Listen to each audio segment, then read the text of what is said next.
Okay, welcome to the very last class, the grand finale. Today we do the American Empire. July 1944. This is the Bretton Woods Hotel in New Hampshire.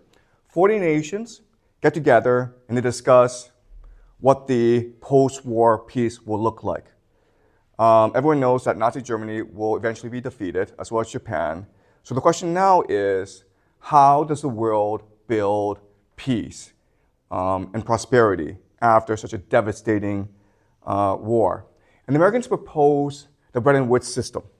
The idea is this. The idea is to facilitate global trade. The American currency will become the reserve currency of the world, meaning that everyone can use it to trade. Now, the term we use for this is exorbitant privilege. This is like the power of God, because you're basically taking paper and turning it into gold, right? That's the power of God. So how can we ensure the Americans won't abuse this power? And the answer is the Americans agree to create a global financial network, as well as peg the currency to gold, which means that the USD is a contract. And at any point, you can choose to exchange US dollars for gold. And so what America does is it transports all the gold from London to Fort Knox. And that becomes the basis for the new global financial system that we still have today. And it is incredibly successful. This is the Bank of International Settlements in Basel, Switzerland. And it is the bank of banks. It is the central bank of central banks. And the idea here is you need to create a system for risk mitigation. So, for example, if maybe a country goes bankrupt, the other countries need to come in and rescue that country's economy. Okay? And so this bank is something you never heard of, but it's one of the most powerful institutions in the world because it facilitates the entire global financial economy. Bretton Woods also created something called the World Bank, which is based in Washington, D.C., and what it does is that it gives out loans to third world nations like China. The IMF, the International Monetary Fund, coordinates global financial policy. Okay, so the Bank of International Settlements, the World Bank, the IMF, among other organizations, now becomes the global financial system. And underpinning all of this is the US dollar as the global reserve currency. Okay, so where did the system come from? Well, it comes from 1688. Remember, this is the year that Willem of Orange of the Netherlands, he goes to England and launches something called the Glorious Revolution. And he takes the throne from James II. When he goes to England, he also brings with him Dutch wealth, right? Because the Netherlands is now the most prosperous nation in the world because of global trade. They have something called the Dutch West Indies Company that has monopolized the spice trade in East Asia. Sorry, it's the Dutch East Indies Company. And so it's extremely wealth.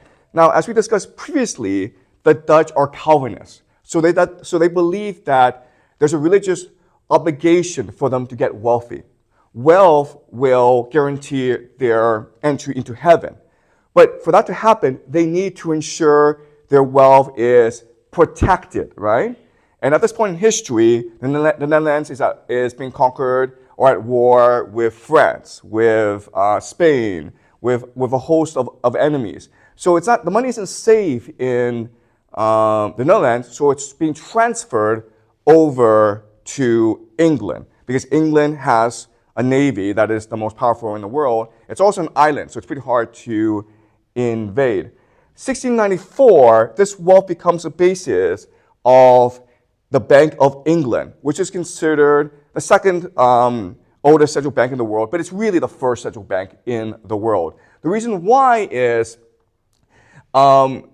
this bank, it's a private bank, but it's guaranteed by Parliament, which means that the nation state of England promises to always pay back the investors in this bank. So why does this happen? It happens because it will resolve a huge issue throughout human history. If you're a king, you need financing to go to war. You often need to pay foreign mercenaries. To get this money, you need to basically borrow from your wealthiest citizens. The problem with this is, as king, you may not want to pay back that money after the war, or you could get killed in the war. Okay, so there's always tremendous risk when you lend money to the king. The Bank of England solves this problem because you're not lending money to the king, you're lending money to England. And the people will always have to pay you back.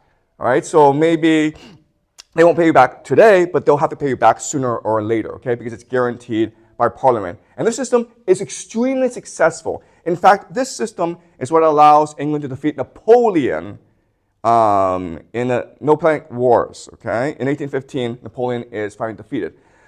So as we discussed previously, Napoleon, he is a military genius. And he conquers most of Europe. And he defeats England many, many times. But because of the Bank of England, the English have infinite financing. So the British are always financing wars against Napoleon until he is finally defeated. And this establishes the British Empire. Okay? So after the defeat of Napoleon and France, Britain becomes the global hegemon. And the Bank of England now becomes an imperial bank. And the power of this is, before, when you go and conquer a country or a nation, you're always afraid of rebellion. Right? You're always afraid of local elite getting together and overthrowing you. But the Bank of England solves this problem. Why? It solves this problem because now the local elite can take their corrupt earnings and put it in the Bank of England.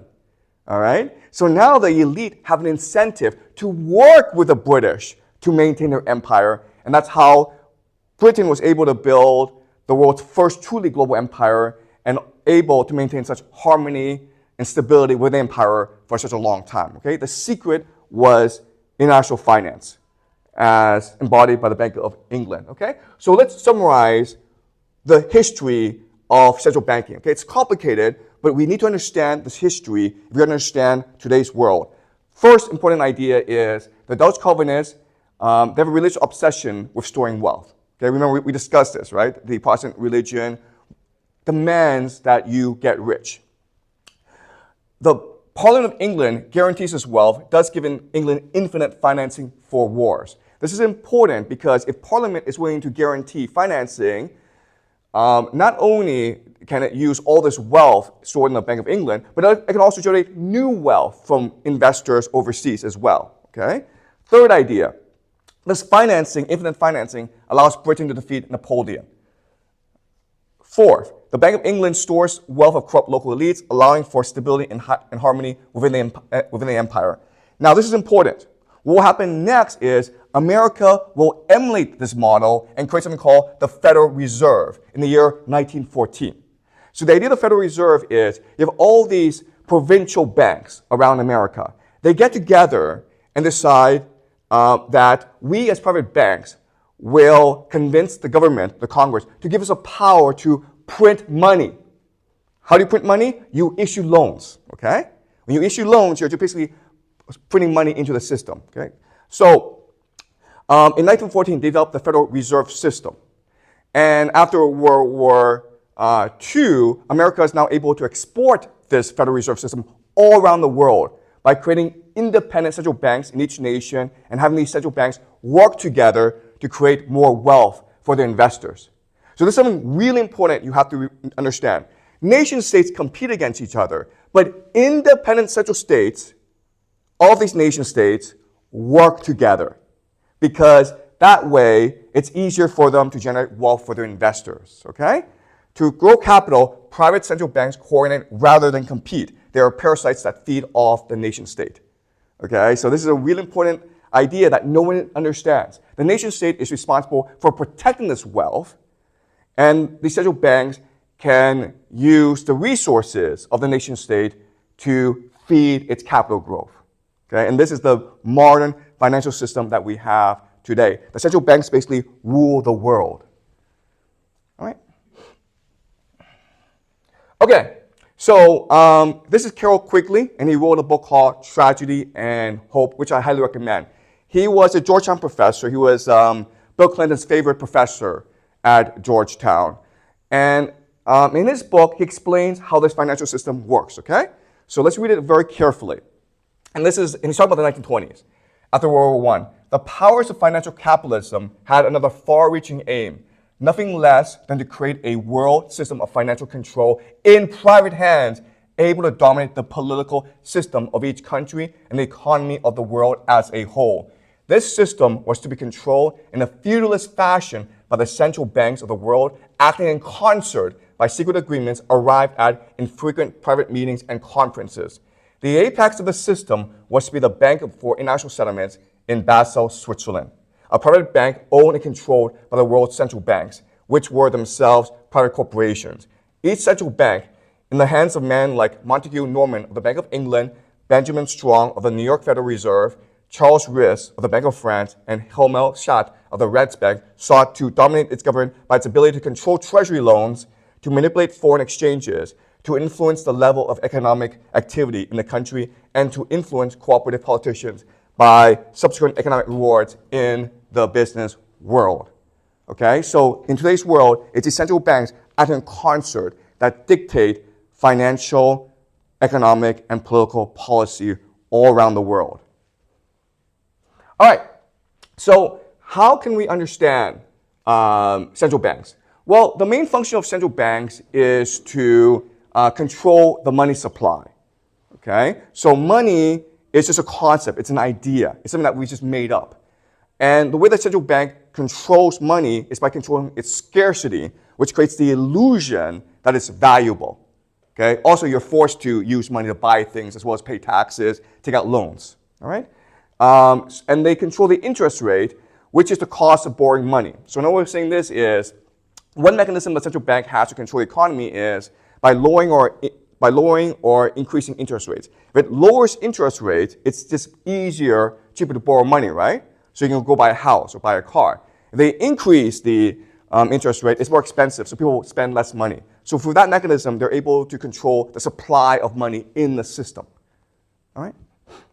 All right, so how can we understand what central bankers are? Well, I'll give you three possible metaphors, okay? And I think these are all legitimate. Central bankers are the ultimate priests. They must control the flow of money to maintain the illusion that money is God. In this way, they are the new Catholic Church, okay? Remember, the Catholic Church in medieval Europe was the dominant power. It was beyond nations. It represented God on earth. Well, that's what central bankers are today. But also, you can think of central bankers as the game masters. They must control the flow of money to motivate people to play the game. As we discussed when we discussed the Americans, today we live not in a civilization, but in a game where we're all individual players trying to make as much money as possible. And central bankers are the ones who control the rules of this game. Last metaphor is central bankers are drug pushers. To expand their dominance, they offer easy money, and once a country is addicted or bankrupt, they hijack the financial system, which means to privatize or make independent the central bank, okay? So how do central bankers work?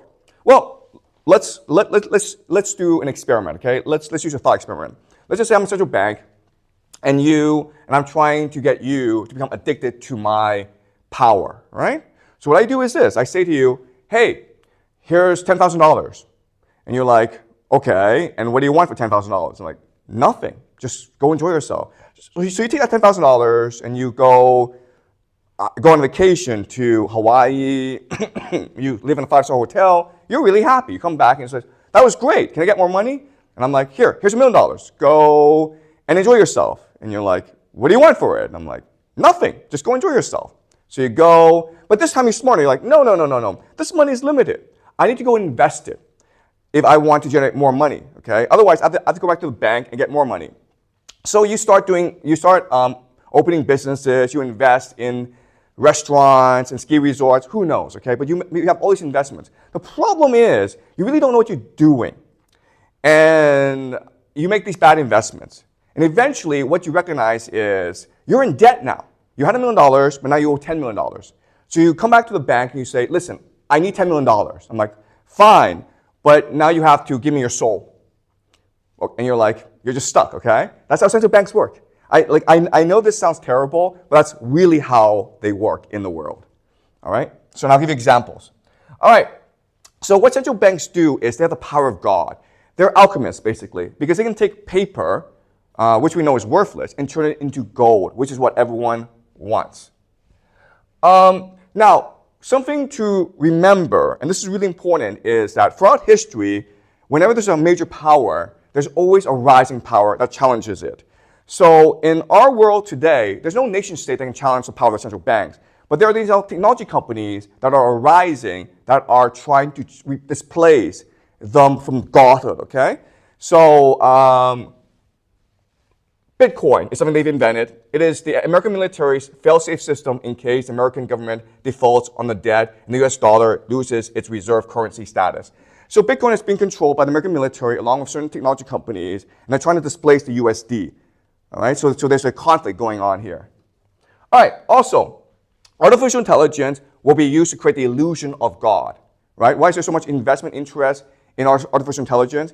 Because even though it doesn't really work that well, it can trick people into believing it is God, that it is omniscient, that it is always right, that it is the ultimate authority. Last example is social media, video games, and porn are the drug of the 21st century, okay? So in other words, these technology companies, they're really in the process of creating a matrix in which we just live in a simulation and we're all slaves to the simulation, okay? So this is something that we have to think about, how the central banks are in power, but there's always powers that are rising and which will challenge the power of the central banks. Okay, so how did we get this system? Go back to the year 1960, the world's divided into two, right? It's divided between the capitalist West and the communist East. Now, this is ultimately a war of ideology. It's really a question of which system, capitalism or communism, it's better for humanity. Well, we don't know the answer to that question, but we do know the elite prefer capitalism because capitalism gives them more power, gives them more wealth. So the elites both in China and the Soviet Union, they basically give up, okay? In 1991, the Soviet Union basically unconditionally surrenders, and this creates the complete dominance of the American system, the Pax Americana. So once America has domination, it now can spread its system throughout the world. This is Karl Popper, and he wrote a book called The Open Society.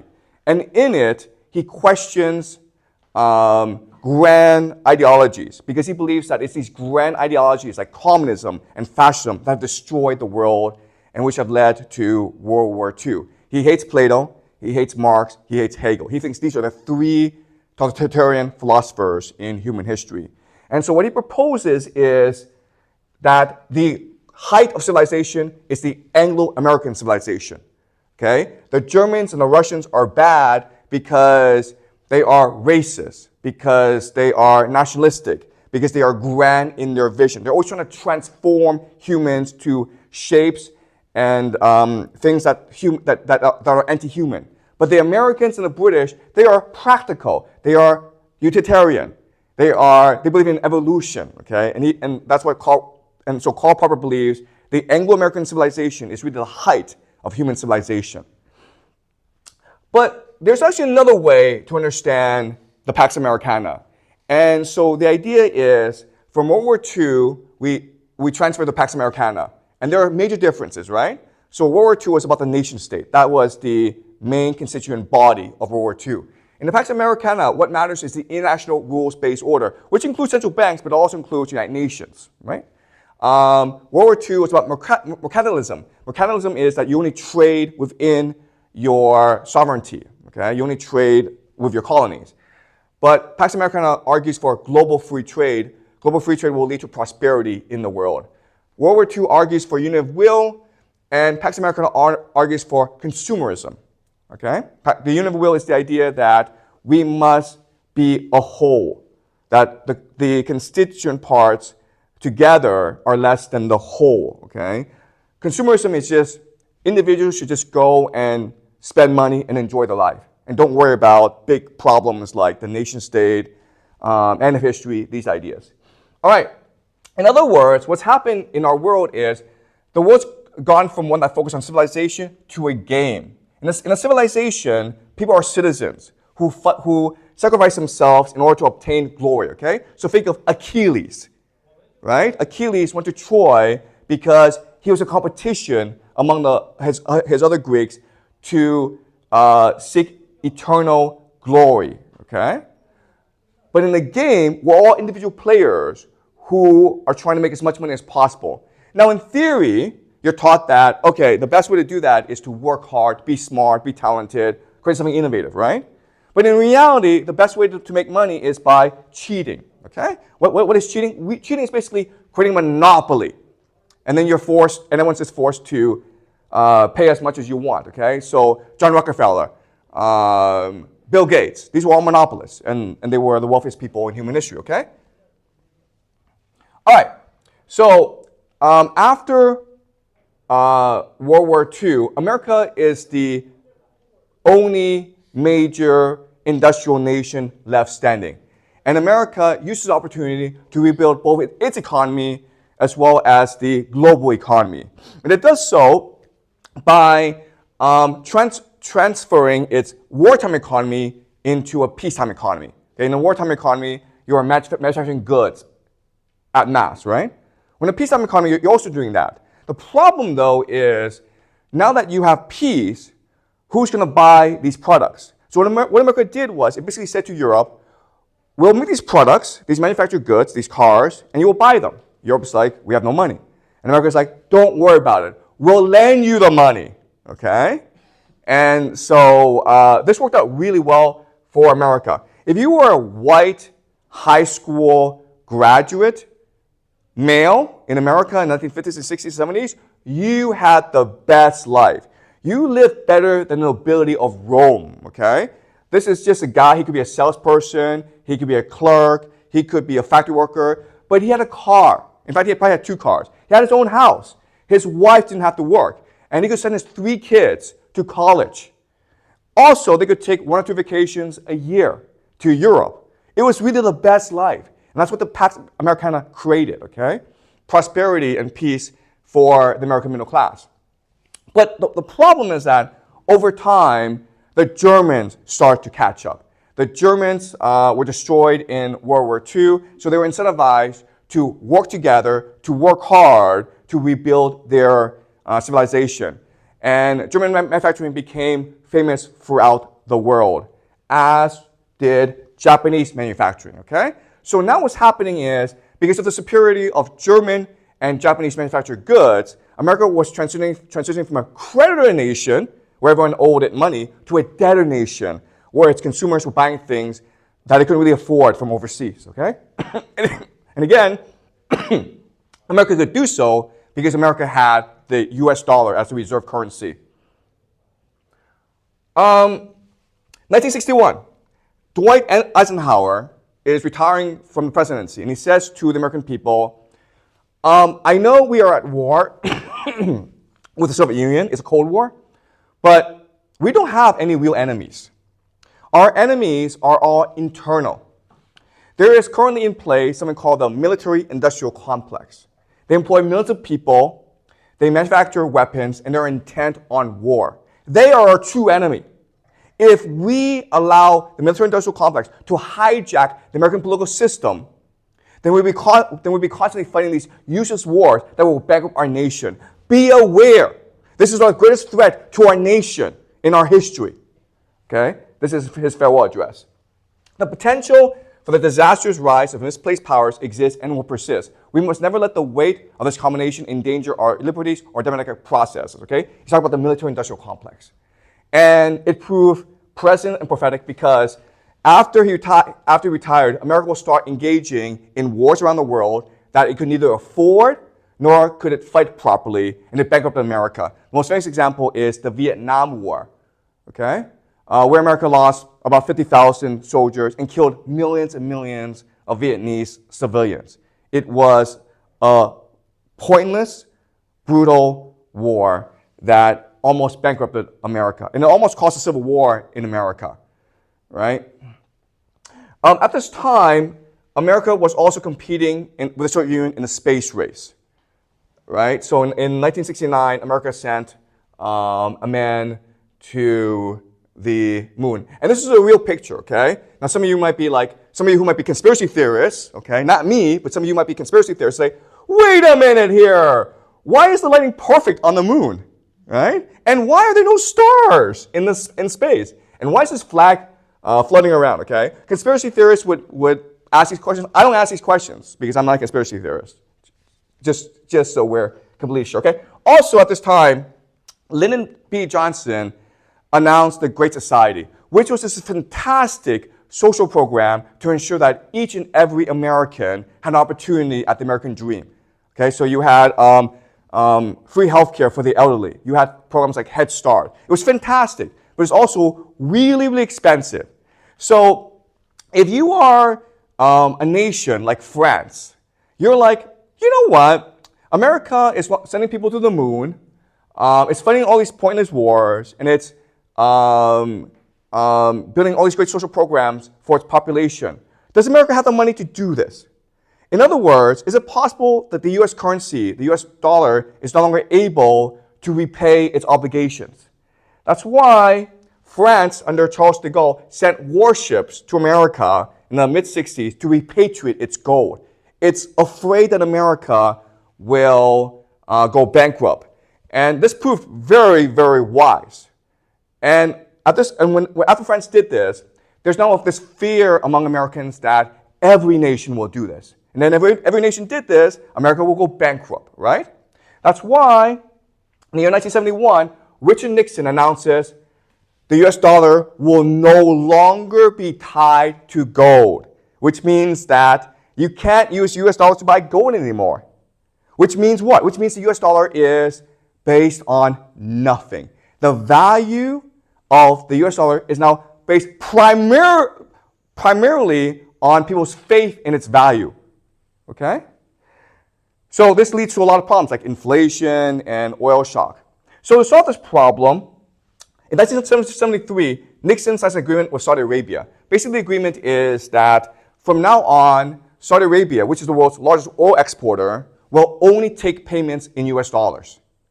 And whatever savings that Saudi Arabia has will be invested in US treasuries. Okay? So this is what we call the petrodollar. And the idea here is now the value of the US dollar is tied to the value of oil, okay? You can always exchange US dollars for oil. But then Nixon did something that was extremely clever. He went to China, okay? So for the longest time, China and the United States were at a Cold War. Americans basically isolated China. So in 1972, Nixon visited Mao Zedong. Why? The answer is very simple. Because he needed more consumers to buy US dollars. Does that make sense? He needed people to want US dollars. He needed to create a US dollar addiction. And to do this, what did America do? America gave China everything. America started to ship its factories overseas to China. America gave all its expertise and technology to China. America started to educate the Chinese elite. And what's really important is American defense companies started to give military secret technology to China, okay? Now, I know that in the United States, people believe that China stole this technology. China didn't have to steal this technology because America gave it to China for free, okay? Why would America do this? To create dependence on America. Because once the dependence is created, then Chinese will want US dollars. Okay? The intention has always been to create a market for US dollars in order to prop up the US currency. Okay? Does that make sense? So Saudi Arabia gave its oil to the United States, and China gave its labor, okay, its most precious commodity, to the United States in exchange for US dollars. All right, so why is this important? Let's look at the case of Japan. The year is 1985, okay? And this is something called the Plaza Accord. The Plaza Accord was between the central bankers and the finance ministries of different nations, but primarily between the United States and Japan. Japan at this point was an export powerhouse. It was the second largest economy in the world, high savings rate. People really didn't want to buy American goods, but Americans love Japanese goods. Okay, so it's creating this trade imbalance. And Japan was growing and becoming an economic powerhouse. So America said to Japan, listen, you guys need to restructure your economy because your consumers aren't spending any money. This creates trade imbalance. And ultimately, this will lead to structural problems in Japan. So what we're going to do is we will revalue the Japanese currency. We will appreciate it against the US dollar. Okay? So as Japanese consumers, you're able to buy more from the United States. Now, Japanese economists thought this was a terrible idea.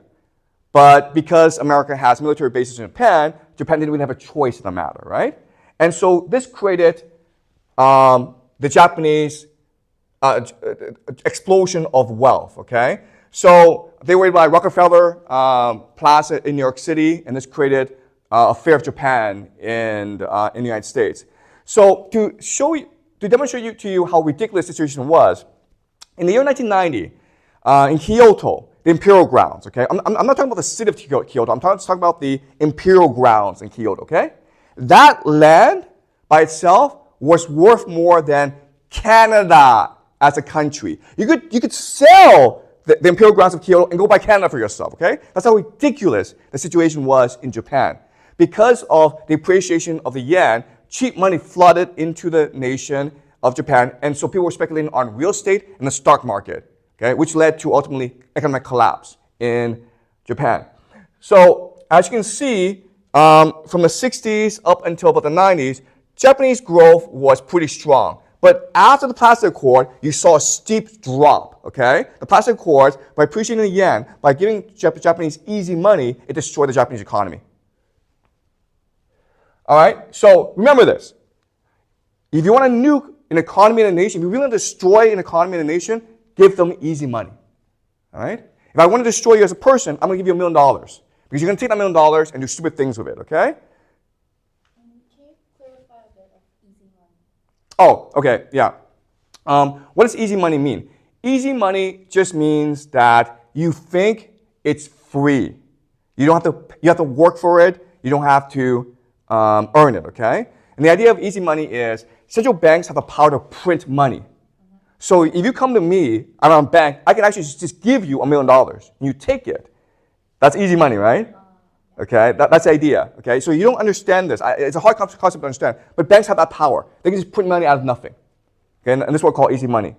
And what this leads to is disaster. Okay, so let's go over the list of how easy money destroys nations. First is that it turns manufacturers into financial speculators. The reason why is maybe you're a car company. Okay, and before you're making good money. Making cars and selling it to the Americans. But if the economy is blowing up, the stock market is increasing, the real estate market is increasing, you're actually better off taking all your savings, your investments, and putting it into the stock market, right? Because you have better returns. And as a corporation, you have to guarantee better returns for your investors, okay? It makes people lazy, selfish, and greedy. That's easy to understand, right? If someone just gave you $1 million, you would not want to work or study ever again in your life. You create too much debt too quickly, you create financial bubbles, corruption between the politicians and the financial elite. You create massive inequality, right? Because it's usually the wealthy who most benefit from this wealth generation. You will increase unemployment and bankruptcies. And the last thing, this is really important, is because all this surge in prices, you price out young people and you destroy the nation's future. You look at the birth rate in Japan, it's about 1. Okay? And the reason why is Japanese young people do not see a future for themselves. Houses are too expensive. The jobs don't pay that well. Okay? Any questions before I continue? Is this fair? Okay. All right, let's continue. But it's not just Japan. It's also the 1997 Asian financial crisis. Remember, this is when South Korea, Thailand, Indonesia, their currencies were under attack. And because their currencies were under attack, they became devalued. The problem with this is, before this, Thailand, Indonesia, and South Korea had access to easy money provided by central banks. And so they could afford to buy things overseas, invest things overseas. They could, but once the currency was devalued, they now went bankrupt. Okay? And as a result, the National Monetary Fund was able to step in and privatize the central banks. So that's a playbook. All right. 1989 is important because that's when the Berlin Wall fell and the Soviet Union and communism came to an end.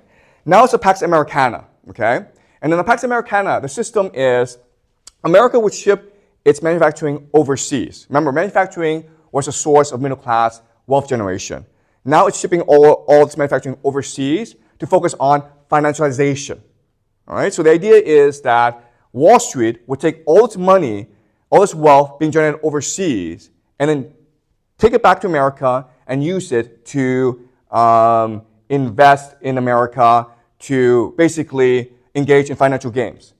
Okay, does that make sense? So in other words, before America was manufacturing things like cars and washing machines, now America is just gambling. Okay, the entire economy is based on gambling anymore, and this will lead to something called the 2008 Great Financial Crisis, where the global economy collapses basically. 2001, 9/11, the World Trade Center, right? The terrorist attacks. Again, I'm not a conspiracy theorist, so I'm not going to go into the conspiracies behind this. But it led to something called the War on Terror, where America, for no particular reason, went to Iraq, Syria, Libya, and destroyed these countries. Now, if you're a conspiracy theorist, you would say, well, they destroyed these countries because these countries didn't have central banks, right? So that's what some people say. I would not say that. I'm not a conspiracy theorist. 2008 is the great financial crisis. Why did it happen? It happened because America had become a gambling economy. And so it had to take money and invest it. The problem, though, is there's too much money flowing into America, and there's not enough good investments. So what Wall Street did was it started to invest in really bad investments. It was encouraging people with no money to go and buy like 5 houses, okay? And eventually they would have to default. And when they default, it would create a cascading effect where the entire global economy would collapse. And that's what was the 2008 Great Financial Crisis. To solve this problem, what America did was print money, okay? Look at this, guys. Up until the year 1980, America had about $1 trillion in debt, okay? America was founded in 1776. By the year 1980, about 20 years later, it had $1 trillion in debt. Today, it has now $37 trillion in debt, okay? This is all money printing.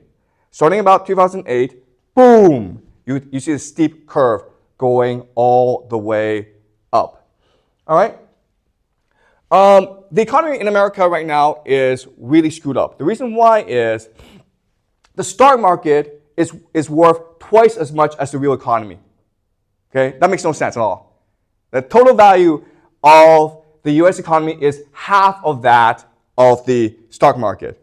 Okay, so this shows you that right now America is living in a fantasy. It's a make-believe economy.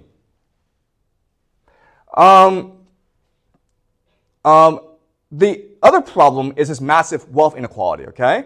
So as you can see, the wealthy people are pretty wealthy, but by 1980, the time of Reagan, it shoots all the way up, okay? So you have this massive wealth inequality being created in the United States. This also shows you how wealthy the top 0.001% are relative to everyone else, okay? So the main beneficiaries of all these reforms of this financialization has been the ultra-wealthy in America. At the same time, if you're an average American, all you've seen is your debt go up, okay? Your debt has gone way up. So you can make the argument that the system is designed to exploit the middle class by forcing them into debt so as to enrich the wealthy's investments, okay? That's the American system. And in fact, you can argue the global system. So 2008, the global economy collapses. So what happens, okay, and I believe this is what happened. I don't think this is conspiracy theory. The central banks basically encouraged the Chinese central bank to start printing money, right? And this is important because when you start printing money and you invest in real estate, you need resources. You need to buy resources from Australia, from Brazil. And this is what saves the global economy. And this all looks very impressive, guys. Like, I know when you go outside and you see all these big buildings and fancy railways. It's all very impressive. But remember, okay, this is really important. Behind the veneer of this prosperity are three things. Massive debt, right? Because this money is being printed. So someone has to pay this off. You guys, not the current people, but you guys or your grandchildren or your great-grandchildren, okay? But someone has to pay off this debt. That's number one. Number two is this has created massive inequality in China, right? So the rich are filthy rich and the poor aren't that much better off. And the third problem that's really important is it's created a lot of political corruption, all right? So behind all this veneer are corruption, inequality, and debt. And this is what, okay? So a really important lesson for you guys to understand the Chinese relationship with America is this. There's this very, very famous quote by Charles Baudelaire who said, "The greatest trick the devil ever pulled was convincing the world he didn't exist." Okay? Well, I'm going to paraphrase him, okay? And this is what I think is the relationship between America and China. The greatest trick America played was convincing China it could be rich. All right? This is no different from 1985, the Plaza Accords, when America basically encouraged the Japanese to increase the value of their yen, which led to economic collapse. Well, but when the Americans encouraged the Chinese to print money in about 2008 until about 2015, it basically created conditions for China's economic collapse, okay? All right, this is what led to the rise of this man, our dear fearless leader, okay? I believe his intentions are good. I think he wants to save China from this global financial capitalist system. He needs to maintain China's independence and sovereignty. And he's fighting very hard to save the Chinese nation.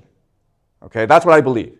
And so you can make the argument that what's happening today in China is no different from the Opium Wars. Remember, Britain created an opium epidemic in China in order to enslave the Chinese economy to the global financial system, right? That was the Opium Wars. Well, the same is happening today where the Americans have basically created a Chinese dependency on US dollars, right? What's the Chinese dream? The Chinese dream is work hard, get into a good school, get rich, move your money and your children to the United States. That's the Chinese dream, all right? And if that's a dream, then eventually the civilization won't last very long. Am I wrong? Is that not the Chinese dream? All right. All right, so now you have the COVID crisis where China's locked down for 3 years. Now, I'm not a conspiracy theorist, okay? But you can make the argument that some of this was intentional in order to implode the Chinese economy. Why? Because the Chinese economy had become a system of transferring wealth from China to the United States. So by imploding the economy, you're stopping this drainage, okay?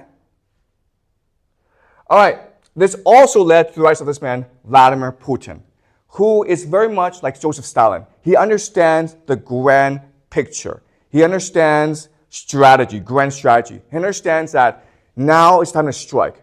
Why? Because America has created this crazy, fantastical system, right, where there's a hierarchy of prices. In the American system, the Pax Americana, many resources are the least valuable, okay? The basis are the resources, right? Which is what Russia has a lot of. Up next in this pyramid is manufacturing, which is what China does. Then up next is knowledge economy, so professionals. And that's what Europe and America does really well, okay? And at the very top of this pyramid are the financiers, finance. And that's what Wall Street dominates, okay? So this is the pyramid of the world that we live in. And what Putin said is this. What Putin said is, you know what? If I can control the world's resources, the oil, the food, then I can invert this pyramid so that resources at the top. And that's why Russia invaded Ukraine. Because if Russia were able to dominate Ukraine, Russia and Ukraine together would control one-third of the world's carbohydrates. Without Russian food, Africa and the Middle East would both starve to death. Okay? And so That is the rationale for Putin's invasion of Ukraine. He's a genius. He understands there's fundamental weakness in the American system. Okay? If you're able to control the resources, you are able to strangle this financial system. Okay? So by invading Ukraine, Putin shows that America is a paper tiger. Faith in the USD rests on the aura of the American military's inevitability and invincibility. This now forces the Americans to invade Iran. Okay, does that make sense to you guys? The logic here is very simple. Why does Saudi Arabia buy US dollars, even though they know it's not worth anything? Why does Japan buy US dollars? What is Germany? The answer is they're afraid that if they don't buy US dollars, America will come invade them. Okay? They have no choice in the matter. But now that Putin has showed that, actually, you know what? The American military is not as strong as you think it is. The American military now has no choice but to prove it is as strong as people believe. It needs to restore faith in the military in order to restore faith in the US dollar. Okay, does that make sense? That's why the American military has no choice in the matter but to invade Iran. Okay? Why? Because if they're able to invade Iran, they're able to control the entire flow of Middle East oil. Also, they're able to control the active trade throughout the world. Okay? Iran is really the center of the world in terms of global trade. So these two factors mean that America needs to eventually invade Iran. All right. Once it invades Iran, it creates a huge problem for China and Japan and South Korea. Why? Because guess what? These three nations get most of this oil from the Middle East, right? Japan imports roughly 89% of its oil from the Middle East. And guess what, guys? Japan is the largest buyer of US dollars. So if Japan ever says, you know what, screw this, we're not buying US dollars, the American economy goes bankrupt. So when you invade Iran, you control the oil supply, you control the entire Japanese economy. You can charge whatever price you want for oil. All right, this explains the Israel-Palestine conflict. Because America just can't go invade Iran for no reason. It needs a pretext. The perfect pretext is Israel comes into conflict with Iran. Iran attacks Israel. The United States must now defend Israel because Israel is its ally. Right? Does that make sense? So America needs a scapegoat. That scapegoat is Israel. That explains why there's so much conflict right now in the Middle East. Look at this map, okay? This is Iran. It's surrounded by American bases. You have 14,000 troops in Afghanistan. You've got like thousands more over here, okay? Iran is surrounded. It seems to me that America's been preparing to invade Iran for the past 20 years. It's just looking for the perfect opportunity. All right. The problem, though, is that Iran is not an adversary that America can defeat. The reason why is the geography of Iran. Look at this. In 2003, America went to Iraq and destroyed Iraq. Why? Iraq's a desert. It's flat plains. America has bombs. It has fighter planes, right? It's pretty easy to destroy a desert. But Iran is all mountains. These fighter planes do no good against mountains. You can't bomb a mountain into submission.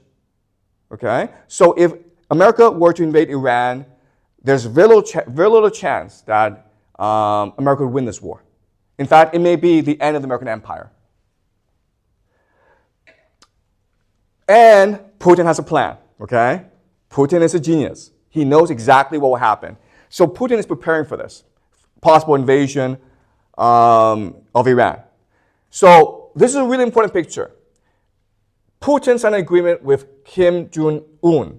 The agreement is something called a mutual defense pact, which means that if North Korea is ever attacked, Putin would come to his aid. All right? Now, why would Putin do this? This is really strange. The answer is this. The answer is, if America attacks Iran, he needs to throw America off balance by creating a conflict somewhere else. The best place to create a conflict would be Southeast Asia, right? Now, you would think, wait a minute here. Putin and China are best friends. If America invades Iran, then China may invade Taiwan. But I've already told you this. China is dependent on the American economy. So I do not believe this will happen. Okay? And Putin is fairly certain this won't happen either. That's why he's now best friends with Kim Jong-un. Because Kim Jong-un if he were to menace South Korea, that would throw the American military off balance. Because now there is war on 3 fronts: Ukraine, North Korea, and Iran. Okay? That's the grand strategy of Putin. This is his trump card. Okay, does that make sense? All right. Now, what I'm saying here is this. I'm saying, like, I know there's a lot of conflict now between China and America. There's a trade war going on. But I think this will pass. I think there'll be a rapprochement between China and America because both economies are dependent on each other. Right? So I think this friendship between Putin and China won't last very long. There's also really a lot of geopolitical reasons why this friendship won't last very long, right? Because China and Russia have a lot of geopolitical conflicts, right? They share a border. They're trying to vie for influence in in Central Asia. There's lots of reasons why, in the long term, China and Russia will eventually have to break apart, which means that Putin now sees his best friend could be Germany. Okay, this I think are going to be the 2 big geopolitical surprises in the next 5 years. First of all, America and China will become best friends, or not best friends, but they'll have a rapprochement. And then Germany and Russia will have a rapprochement. Okay? All right. So, Donald Trump, President of the United States, he wants a 3rd term, okay? He's creating, everything he's doing right now is because he wants to be king of the United States. He wants a 3rd term. Okay, for a variety of reasons. Okay, I won't go into many reasons. Okay, but he's that narcissistic. He has to solve a problem. This problem is the national debt. Right? It's now $37 trillion. You can't pay this off. You can never pay this off. But the theory is this. The theory is like, as long as you are the greatest military in the world, as long as you can go invade everyone, you don't have to pay this off. You can constantly increase this debt. Okay, that's the theory. This explains the U.S.-China trade war. Everything that we're seeing today is because Donald Trump needs to come to an agreement with China for a variety of reasons. Okay, the first reason is Trump wants to invade Iran, and so he needs to be on good terms with China. Okay. Another reason is he needs people to buy U.S. dollars. Right? And right now there's a lot of financial repression in China, meaning that you can't convert Chinese currency into U.S. currency. American investors aren't allowed to come to China and buy up the Chinese financial system. Trump wants China to open up. Trump needs to create more interdependency between China and the United States. Okay? And that's why, for Trump, Chinese citizens and students in America is the ultimate leverage point in negotiations. Ask yourself why this is happening. Why is it that your visas are being threatened? You want to go to the United States and spend a lot of money to get an American education. But Trump is saying, no, no, no, we get to go to your visa. Why is this happening? It's all part of negotiation, okay? There's no way that America will shut out Chinese students because America needs that money, okay? Well, without Chinese spending money in America, without Chinese wanting to purchase US dollars, the American economy will collapse. So there's no way that America will close its door to Chinese students. But it needs China to open up its economy furthermore to create more interdependency to save the US dollar, okay? All right, so where am I getting these ideas? Like, am I just making this stuff up? So in this class, what you're taught is that history tends to repeat itself. And by studying history meticulously and thoroughly, we can get insight into the future. So what I want to show you now is there's a direct analogy between what's happening today and what happened in Greece in about 400 BC, okay? This is Thucydides, and he wrote a very famous book called The History of the Peloponnesian War, which is what we discussed last semester. Now, the Peloponnesian War is a war between Athens and Sparta for hegemony on the Greek mainland, okay? So in 480, Athens and Sparta were best friends. They fought against Persia, which was invading the Greek mainland. And at the Battle of Salamis, the Athenians basically destroyed the Persian navy. And the Persians were forced to retreat. But there was always a threat that Persia over here would come back and invade Athens and Sparta, okay? As well, throughout the Aegean Sea are Greek islands and colonies that are afraid of Persian hegemony. So after the defeat of the Persians, the Athenians got together with these colonies and they created something called the Delian League. The Delian League is like NATO. It's a defensive alliance. If the Persians attack, then this alliance will defend together against the Persians. Now, the Athenians have the best navy at this time, and the other islands are like, we don't have a navy, but what we'll do is this, we'll give you our gold, okay? So to all these islands, they put all their wealth on a place called Delos. This is why we have the Delian League name, okay? And this money is meant as a mutual defense fund. You're not supposed to touch it unless the Persians invade, in which case you use this money to defend against the Persians. Okay, that's the idea. And this worked out well until the Athenians stole the money, right? Why? Because they wanted to create something called the Parthenon, okay, which is one of the most beautiful buildings in the world. And within the building, it's the statue of Athena. It's pure gold.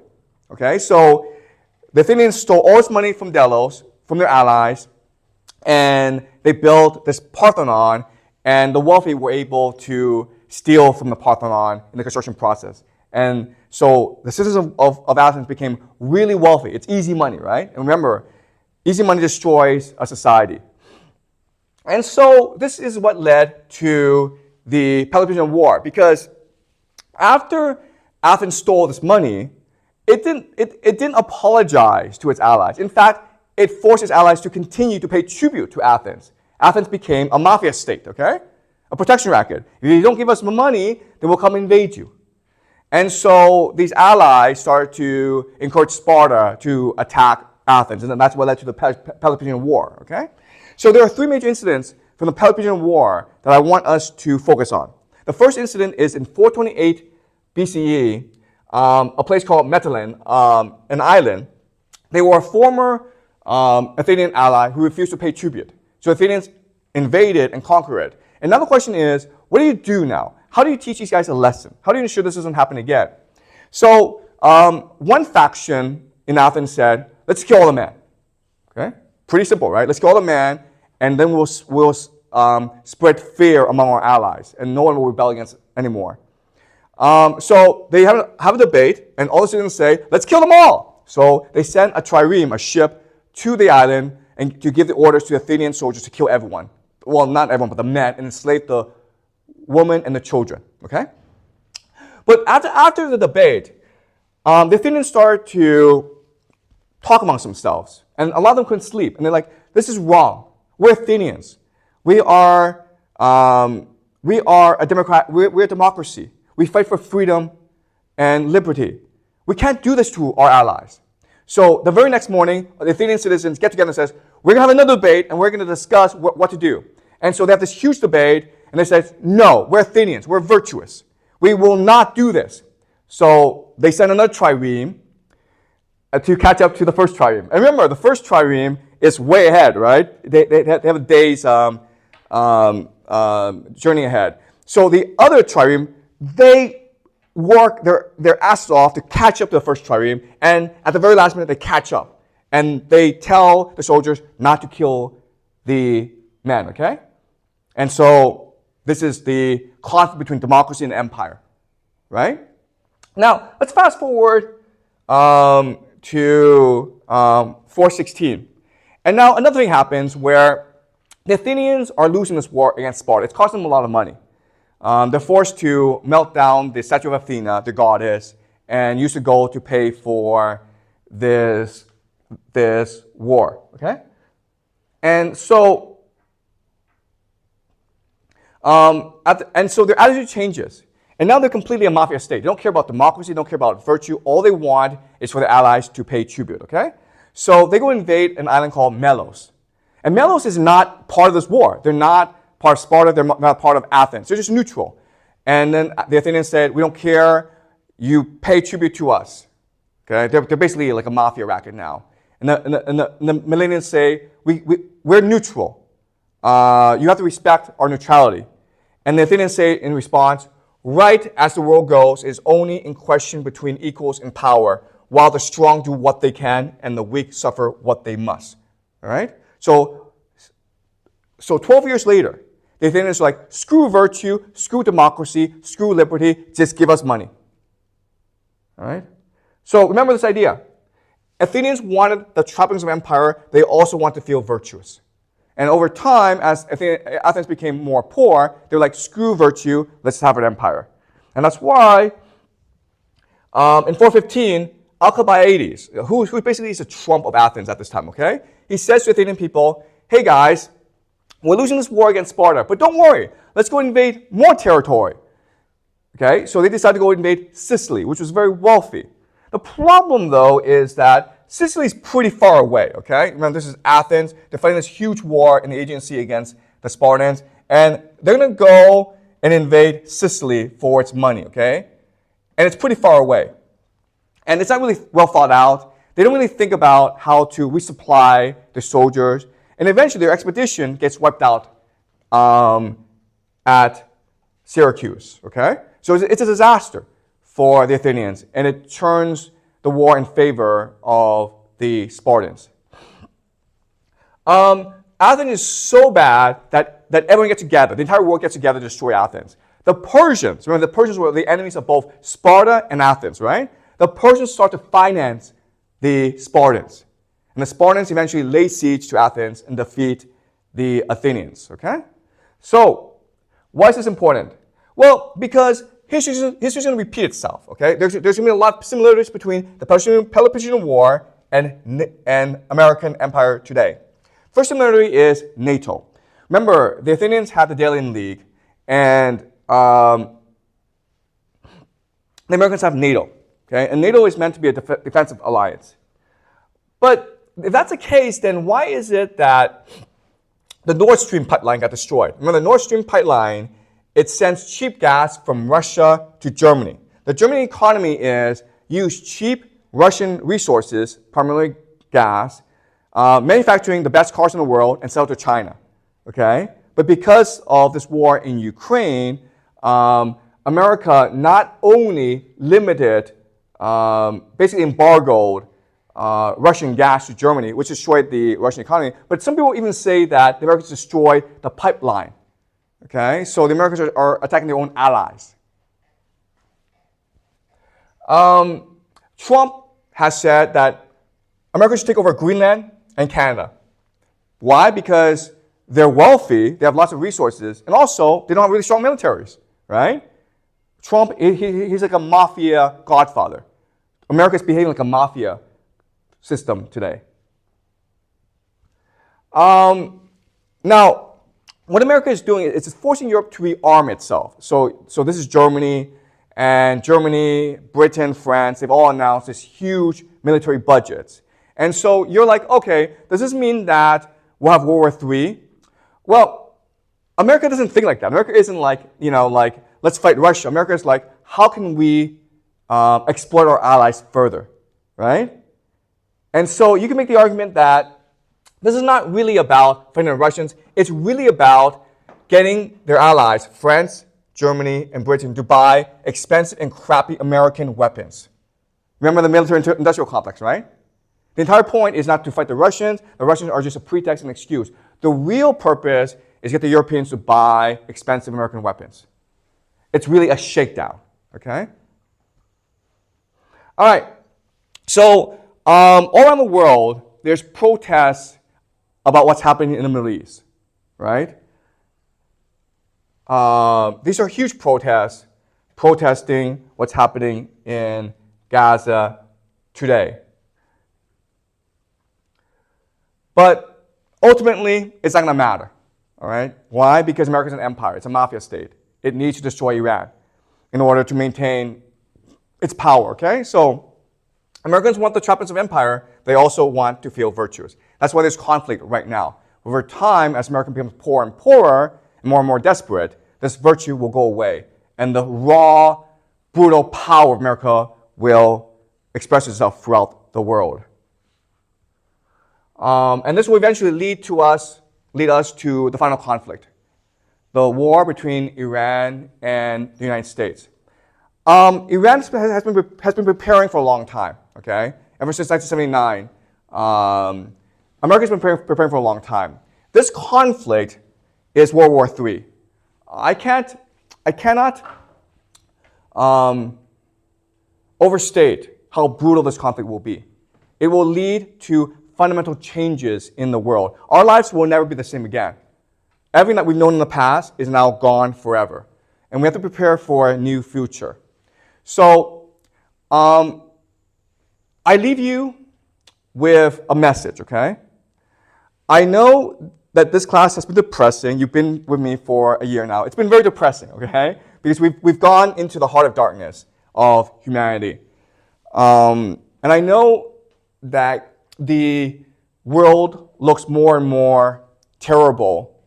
But remember this, okay? And this is my final message to you. Remember this. The greatest minds of humanity, which include Homer, Dante, Immanuel Kant, they've all told us this. They've all told us one secret of the universe, one message, which is this. The imagination is the animating force of the universe. Love is the unifying force of the universe. Okay? What this means is this. What this means is that in the darkest times, when all hope has been lost, when there's only despair, any of us, you, me, you, any one of us, can rise up, stand up, and be the light to lead humanity forward. Okay? And that's the task ahead of us if we are to save humanity in this darkest of times. Okay? So remember this. We all have the capacity to imagine. We all have the capacity to love. That's what makes us human. In the worst times, we must defend our own humanity. Okay? So that is it. Thank you so much.